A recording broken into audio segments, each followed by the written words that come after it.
Hey guys, today I just wanted to do a video on, how I like to stay healthy and fit for a constant life of world travel. 1. Smile more. Smile more! Oftentimes it's not difficult to notice an unhappy person. Well, smile more. Smiling lowers stress. It sends chemicals to your brain. Smiling boosts your health and overall immune system because you are more relaxed.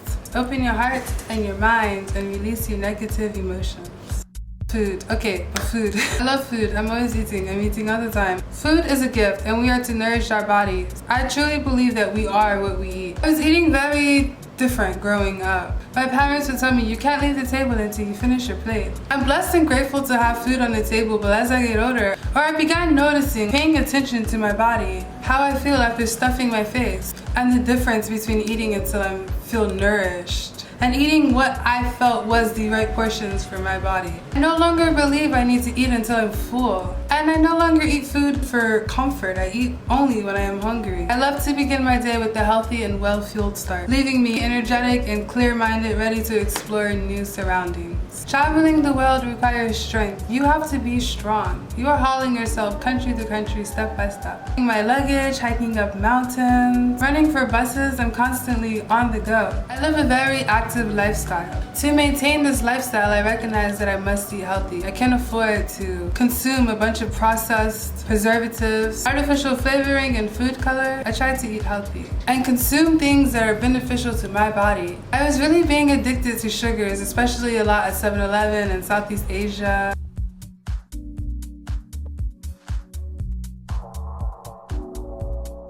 Always filling up at different local bakeries in every country that I go. I was so excited to try all of the local foods and all the local sweets and dishes, and especially Greece. I couldn't stop eating baklava, kararifi. Kararifi was my favorite. I just love bakeries.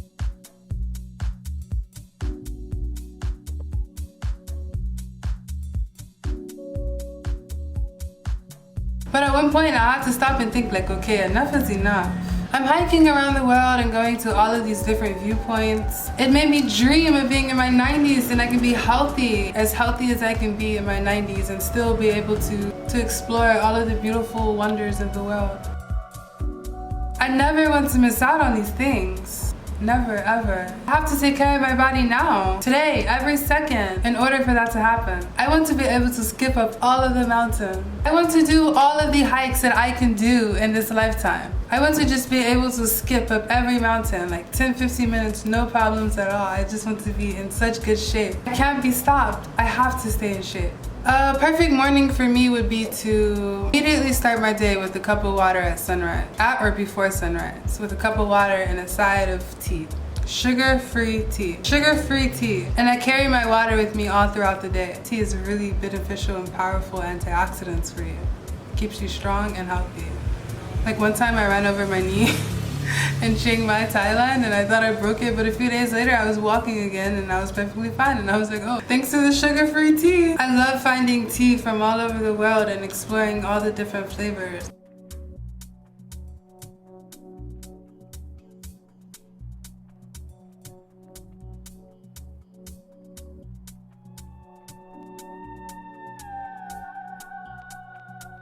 Tea has really powerful benefits, and especially black tea with lemon. Some of my favorites are oolong, chai tea, ginseng tea. I really like matcha tea, turmeric, masala, and some other ones that I can't think of at the moment. Oh, I've tried the best mint tea in Israel. It was so delicious. Mint. You have a special book on you. It's for a book. How nice. It's gonna smell like mint from Jerusalem. The mint tea is amazing. The tea in Malaysia. Here's my American accent trying to pronounce it. Ta tarik. Ta tarik in Malaysia is a really popular tea as well. Ta tarik. Tahtarik. Ta tarik. Ta tarik. It's a really good tea.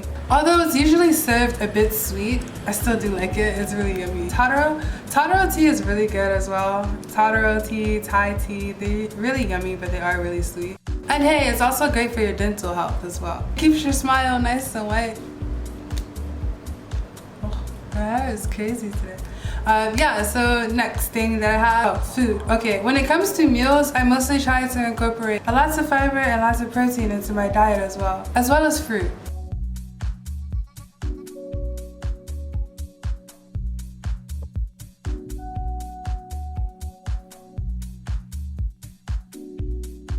The amazing thing about traveling is you're trying all these different fruits from all around the world, and it's so amazing, it's so beautiful.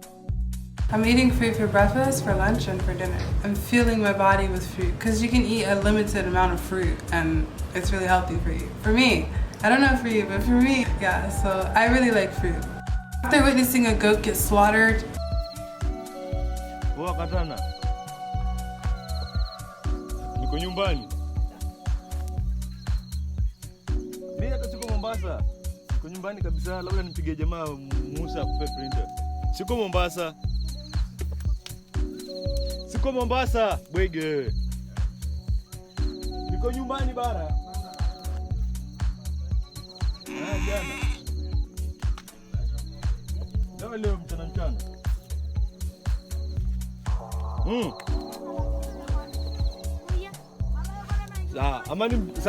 Haina neno. In the village and having to carry the goat home for 6 hours on a bus ride, and the goat is in my hand and I'm just like carrying the goat and the goat is sweating and bleeding through the back. Yeah, I no longer have the appetite for that animal inside of my body. But that's just me. Everyone's different. And also I don't really like the way that I feel when I eat meat. I feel like I want to sleep. I feel like I just want to go to sleep, but I need energy. I know how I feel after I eat meat, and that's just how I feel. But everyone's completely different, individual preferences. Let's see. Along with eating fruits, I eat lots of vegetables.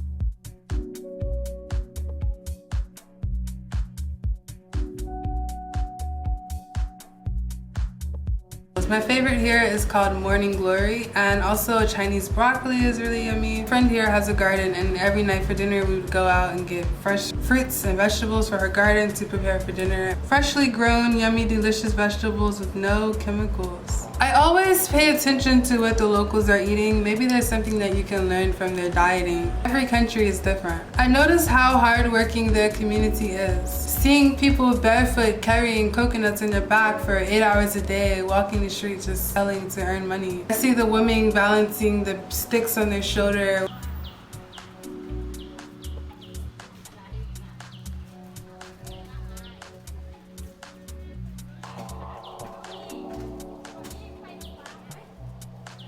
With bamboo baskets on each side, walking around in the hot sun, pounds of fruits and vegetables, carrying that on your back.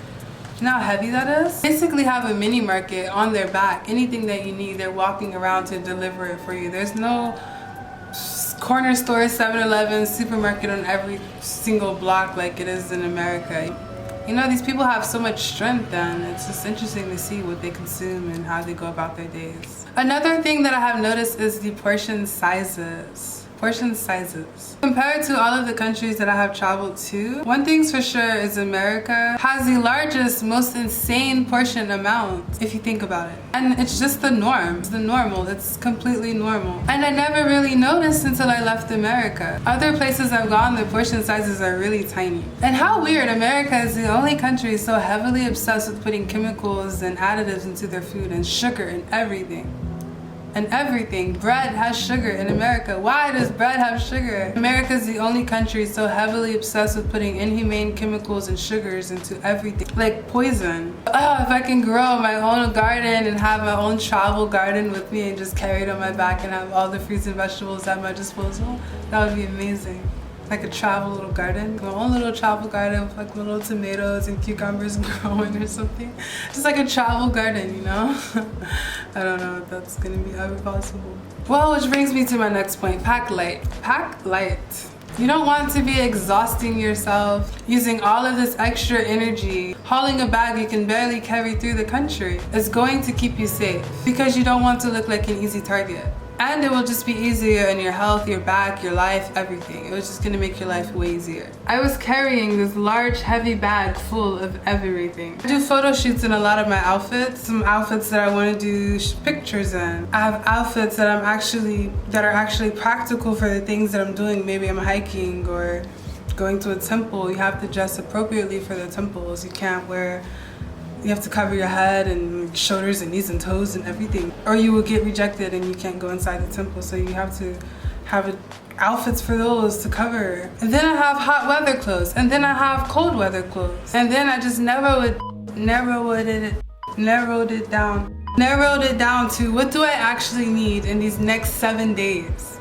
What am I going to wear in the next 7 days? And that was life-changing because my luggage is so lighter and it gives me room for souvenirs and more camera equipment and still be able to pack light. The one thing that I carry that I don't need within 7 days are my souvenirs.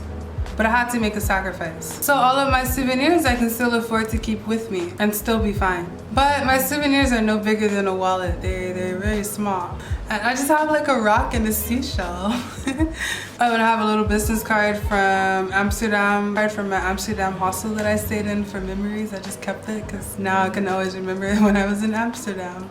I have the weirdest random stuff. I have a nail. I don't know why I have a nail in my back, but I have a nail. Like a nail to put something on the wall. And then I have like these weird random little things. I don't know, I like it. Because I put the seashell to my ear and I can listen to it. Yeah, okay, so next thing on the list. Pack a small first aid kit. It will come in handy more than you think. There has been times I needed a band-aid, like a band-aid, you know, just like a regular band-aid. And they will have no idea what I'm talking about. And if you think about it, what actually is a band-aid called? Usually I'm always just trying to describe what it is and they still have no idea. I'm like trying to motion, or it's like charades, or when you try to like hand signal what a band-aid is. It's gonna be it's gonna save you a lot of time to just have your own. I don't know, I've heard it called plastic, I've heard it called elastic. But really, is there like a name for it? Plastic adhesive? They may not even understand English. But a lot of places, anytime that you need a band-aid, it's gonna be harder to find than you expect for sure. You don't want to walk around with an open wound that can cause an infection, and that won't be good for your trip. Instead, when you can just adjust it at the moment, whip out a little band-aid from your first aid kit, and you'll be good to go.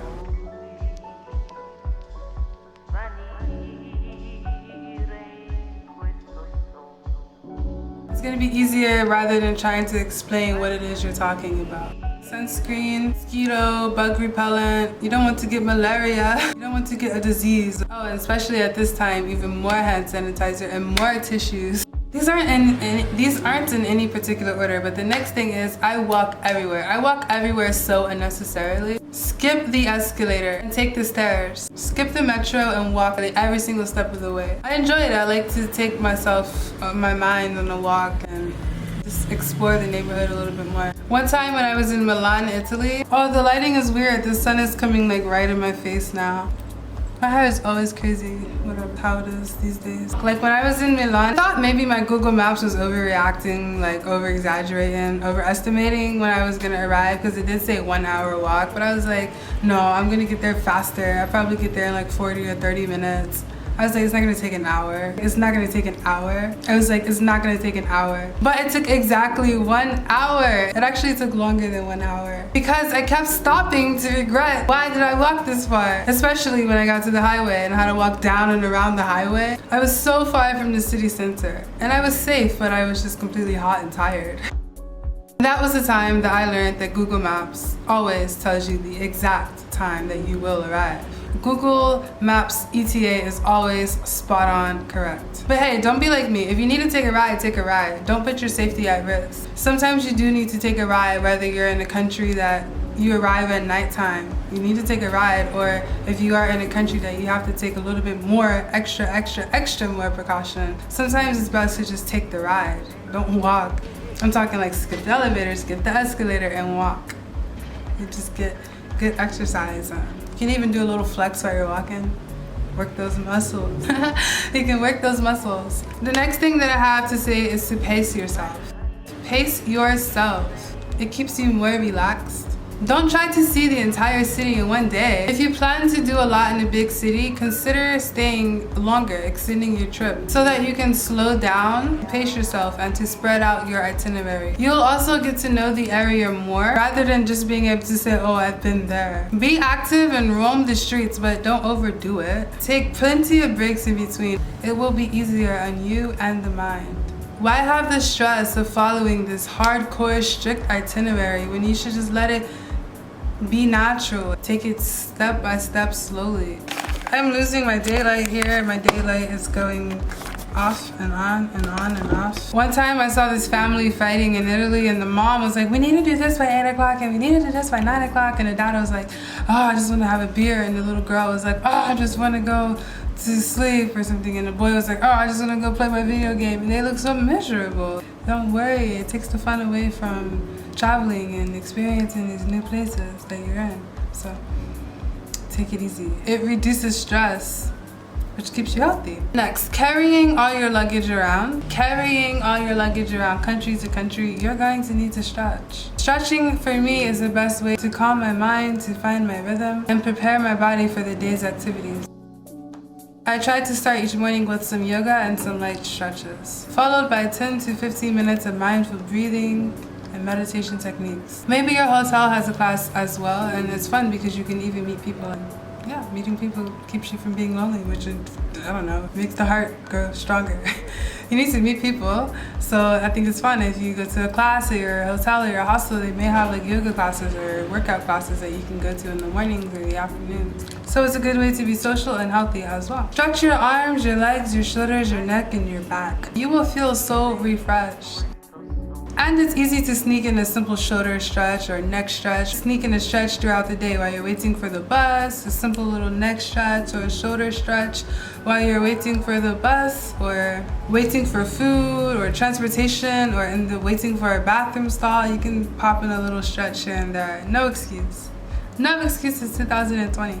No excuses 2020, yeah? I try to exercise the same time every day, in the morning and then at nighttime. To keep my mind in more of a routine, and it helps me to stick with it and not to forget about it. I also love taking a stroll through the neighborhood, taking a run or taking a walk, just exploring a little bit around and getting some fresh air, getting some sunlight, so that's good as well. Another good thing is a lot of beaches and parks, public beaches, usually have a gym, so you can work out at the public gym, which is nice. And they have like in Vietnam, they had Tai Chi sessions going on, so every night in the afternoon at the river you go and just join the class and do your workout.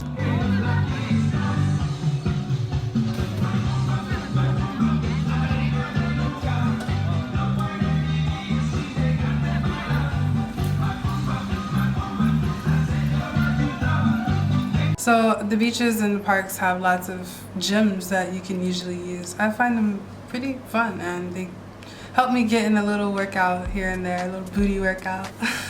Yeah, I mean, why not?